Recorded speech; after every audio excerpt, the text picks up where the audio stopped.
السلام علیکم ورحمۃ اللہ وبرکاتہ۔ میں حکیم سید حبیب اللہ شاہ بخاری دعا خانہ ٹیکسلا کینٹ سے آپ کی خدمت میں حاضر ہوں۔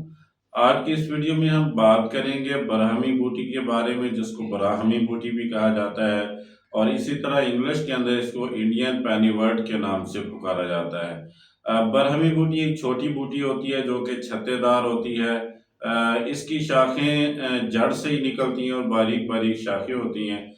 شاخوں کے کناروں پر ایک پتہ لگا ہوتا ہے جس کا سائز تقریباً ایک چونی کے برابر ہوتا ہے۔ اسی طرح یہ جو برہمی بوٹی ہے یہ عموماً مرطوب مقامات پر پیدا ہوتی ہے، جیسے نہروں کے کنارے پر، ندی نالوں کے کنارے پر اور جوڑوں کے کنارے پر یہ پیدا ہوتی ہے۔ اس میں خاص قسم کی بو آتی ہے، ذائقہ اس کا تلخ اور کسیلا ہوتا ہے۔ اگر اس کے مزاج کو دیکھا جائے تو ادیبہ کے نزدیک گرم خشک مزاج کی حامل ہوتی ہے دوسرے درجے میں۔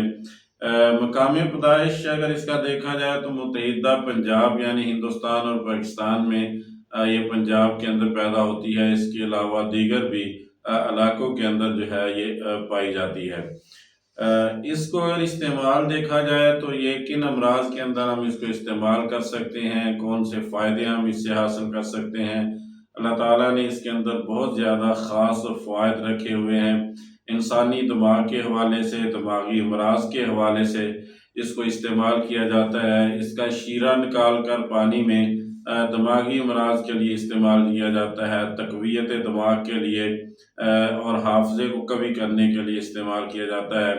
اسی طرح اس کا صفوف اور پاؤڈر بنا کر بھی، گولیاں اور معجونوں کی شکل میں بھی اس کو دیگر ادویات کے ساتھ ملا کر استعمال کیا جاتا ہے۔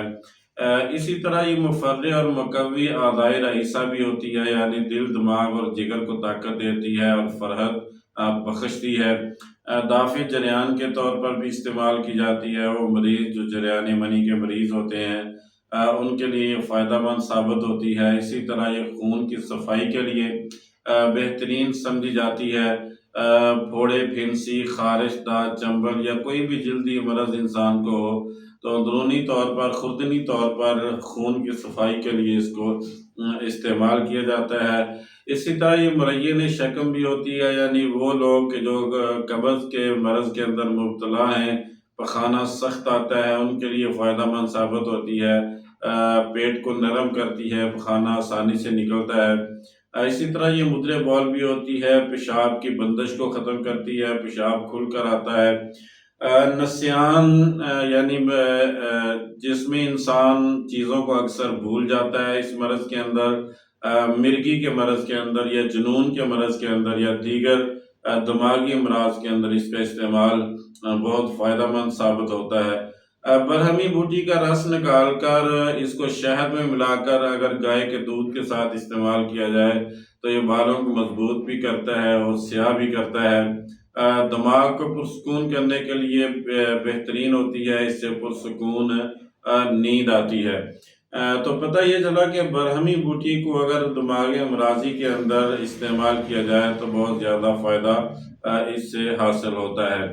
ایک خاص بات جو یاد رکھنے والی ہے کہ آپ اس کو صفوف کی شکل میں استعمال کریں، یا اس کا شیرہ نکال کر استعمال کریں، یا دیگر ادویات کے ساتھ اس کی معجونیں بنائیں یا گولیاں بنائیں، کسی بھی صورت میں آپ اس کو استعمال کریں تو گائے کے دودھ کے ساتھ اس کو استعمال کریں، اس سے اس کا فائدہ جو ہے وہ دو چند ہو جاتا ہے۔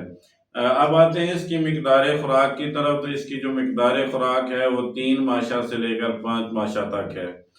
یہ جتنی بھی ویڈیوز ہیں یہ افادہ عام کے لیے بنائی جاتی ہیں۔ میں دوستوں اب آپ سے گزارش کروں گا کہ میرے یوٹیوب چینل کو سبسکرائب کریں، لائک اور شیئر کریں اور بیل آئیکن کو دبا دیں تاکہ ہر نئی آنے والی ویڈیو آپ تک پہنچ جائے اور آپ اس سے استفادہ کر سکیں۔ اللہ میرا اور آپ کا حامی و ناصر ہو۔ السلام علیکم ورحمۃ اللہ وبرکاتہ۔